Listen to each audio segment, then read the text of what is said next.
Белата чума, неквалитетен образовен процес кој не одговара на потребите на стопанството, лошите даночни политики, сивата економија и воопшто несигурната економска клима во државава го фрлаат на колена и кичевското стопанство.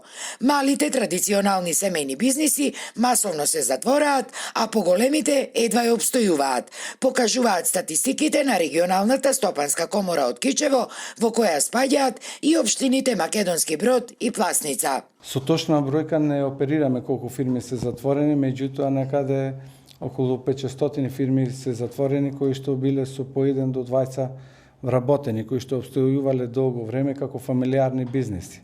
За жал може по градот да ја видите тажната слика на доста затворени дуќани и кои што биле и функционирале со години фамилиарно. Потребно е стопанствениците да почувствуваат дека извршната власт е конечно нивни сервис, а не тие од извршната власт и политичарите од позиција на политичка моќ да им стануваат нелојална конкуренција, отворајќи разни компании и предпријатија, неретко и само како човек фирма, појаснува Соколески.